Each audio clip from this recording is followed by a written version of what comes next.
Hi, Fab. Hi, Liz. Thank you, everybody who has been emailing us, reaching out, telling us how much they loved the last episode where we were untangling AI tourism tech. And we've had so many people come to us and say, loved the tip about vid.io, and people are enjoying the practical nature of what we're sharing. So it's more of that in this episode. And what we'd like to do today is to share with you the things that have been that we've been discovering, working on testing tools, and there's 3 areas that we wanted to speak with you about today. So, Fab, you've been doing some great research and testing 3 of the most popular platforms for AI, so I'm going to interrogate you about that. And then we're going to have a little bit of a chat about AI agents. What does that mean? What do we think it means? How are they evolving? And then what I'd love to do is share with you a really practical set of chat prompts that will save you a lot of money on management consultants and fill a hole for you in your business. So stay tuned for that, which is our 3rd topic today. So, Fab, tell us what you are learning. I know you're constantly researching and playing, and I get these text messages from you about your latest light bulb moment and revelation with AI tools. So what have you been playing with? What can you tell our audience about in terms of breaking it down and making sense of the tools that you've been experimenting with? Yes, and I do apologise for the excitement in my text messages. So some of you might or might not know, but I've got a little pet project on the side, building a new little tourism business. So I've been doing a lot of custom coding for this business because it doesn't fit any mold. So I started playing around with ChatGPT for coding. So we've got the paid version. And I feel that I was really, it was running out of steam. It didn't really give me all the information that I needed about the code, or it half answered my question, but still I didn't know what to do about the rest of the code. So I was hitting a brick wall. And then I came across Grok 3. And Grok 3 is a model that has been given a max of computing power. So that means that obviously an AI tool needs to be trained, like a human needs to be trained about how to do things. And apparently in the AI world, the more computing power, or they call it compute, you give it, the better the results are. So I thought, let's put my code, and literally, I think I went back and forth for 3 hours with ChatGPT with this code. And I went to Grok and I said, okay, I have a bug. There's something that's not happening the way I want it. Here's my code. What do you think? And within an instant, Liz, it found the problem, fixed it, and told me even how to improve it. So 3 hours, 1 minute, it's just a matter now of not whether you use AI or you don't use AI, but it's which AI tool do you need to use for the job. And I think the strength in our industry is going to come from operators understanding what tool they should be doing for the job. So obviously Grok is really good at logic, physics, coding. That's the angle that it takes. ChatGPT is more of a generalist GP. But you might exhaust it, so you might have to go and find other avenues. Look, this is at the time of recording, so 21st of February, because things might be different again next week. Mm-hmm. And then there's another one that I quite love a bit as well. So it's not one that I use for coding, but it's a mix, Perplexity it's called. It's a mix between a search engine, and it also pulls in data from AI models. So it's really handy. Instead of going to Google and say, hey, what do you think the best AI tools might be for video? You actually go to Perplexity, and it acts as a search engine, but it also actually gives you all the footnotes with the links to the articles of where it found the information. Another way I tried Perplexity is I was a bit perplexed about an email that I was writing, and I thought, is there a better way to write that email so it's more well received? So I pasted from ChatGPT into Perplexity, and immediately it made it sound so much better, and it gave me the reasoning as to why it did. and also with links to some good articles to help me understand for next time. There's a difference you were telling me about as well in terms of how often Perplexity updates its data sources compared to ChatGPT as well. It's stronger in that way, isn't it? Daily, yeah. So it's updated daily. So it's really up to date. That's the search engine part in a way.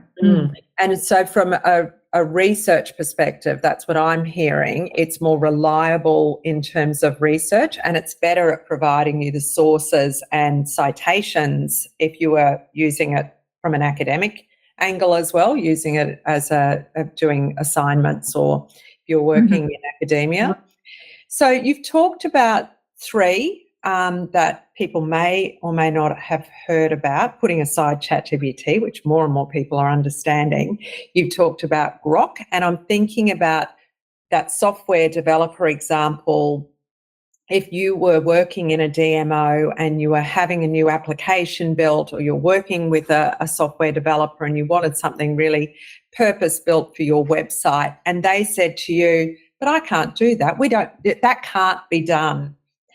Your response could be, have you checked with Grok? And just watch the colour drain out of their faces and challenge them because it probably can be done. They just aren't familiar with how to do it. So they need to be pushed to you to take a more problem-solving angle, and Grok could be a great mechanism to do that. With Perplexity, more current data sources. So if you're going external with your content, and we know with ChatGPT as a large learning model, as they call them, an LLM, it is really, you get the best results if you're putting your intelligence and knowledge into it.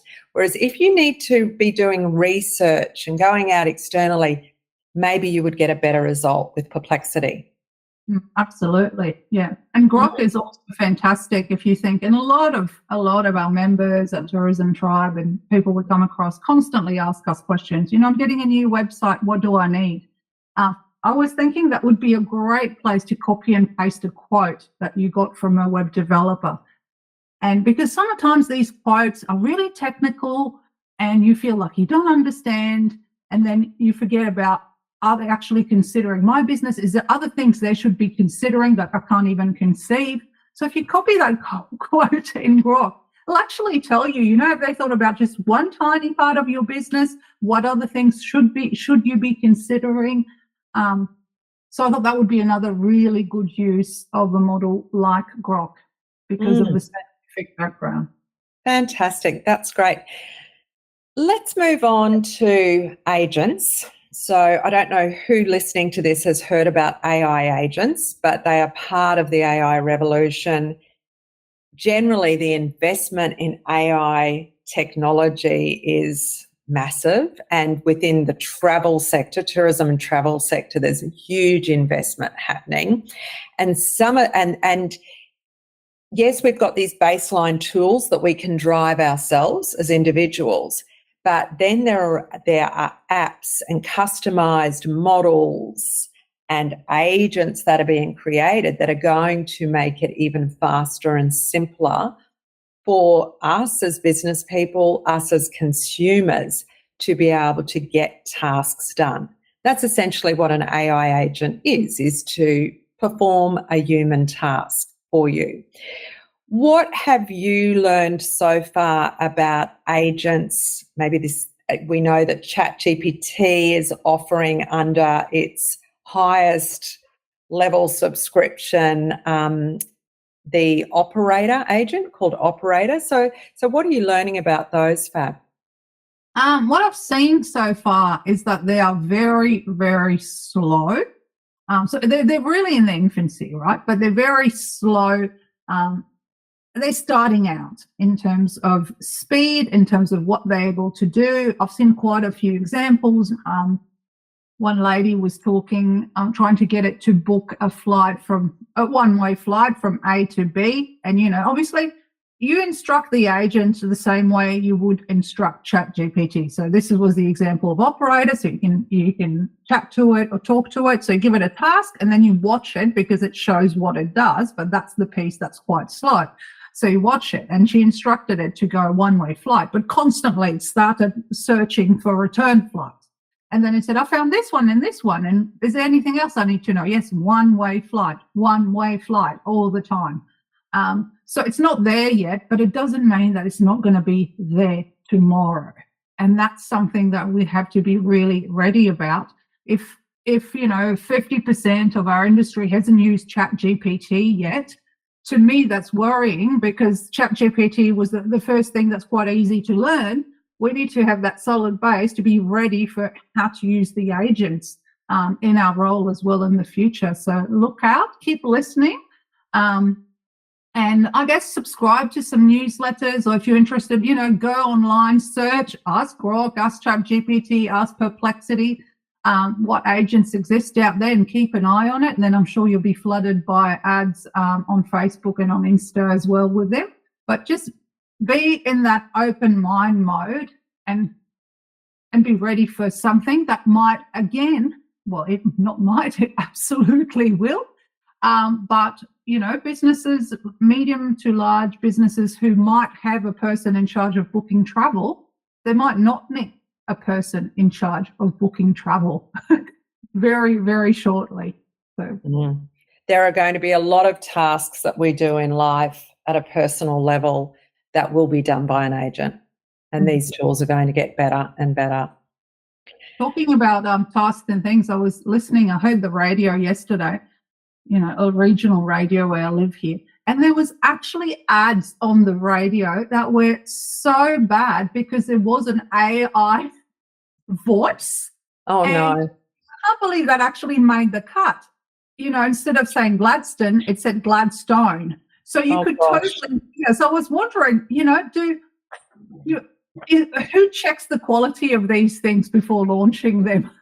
Oh, God. Yeah. And that's a key message when we're running educational programs about using AI, and really any workshop that I've delivered this year so far, there has been the use of ChatGPT within it as part of doing what you need to do in business. So it's just becoming part of how we work. But that is the key message, is to find what's wrong with the output. Never assume it is accurate. Never assume it is aligned with your brand, your tone of voice. Always look for how you can improve it. And I can't stress that enough. Well, it's an example of where that's not happening. They've saved a whole lot of money. They've charged the advertiser the same amount, yet and it's cost them a fraction of the money to put the content together for the ads. I move on to our third topic, because I'm rather passionate about this, and I'm very happy with the reaction and the help that it's providing to tourism operators. And within the workshops that I've personally been running on using AI, and it's usually combined recently with using the more advanced functions of Canva as well, including the AI features, has been addressing a problem that has been forever in small businesses in tourism. And you'll remember, Fab, when we surveyed several thousand operators going back over the last many years about what is holding them back from using social media better, using any tech tools better, really, and bringing them into their business, and for digital marketing specifically. The number one response that we got, there were top 3 answers, and one of those was the lack of a plan. So the lack of a marketing plan, the lack of a social media plan, sort of shooting in the dark, not really knowing where to start because they have a lack of a plan, and they're just running their businesses and don't have time to stop and develop a plan. So they're inconsistent, which we know is not good in marketing. We need to be consistent in every way. That is still true, and tested that piece of feedback again in a workshop last week. yes, everybody put their hand up and agreed that the lack of a plan out of about 15 tourism operators, that was a big thing that was holding us back.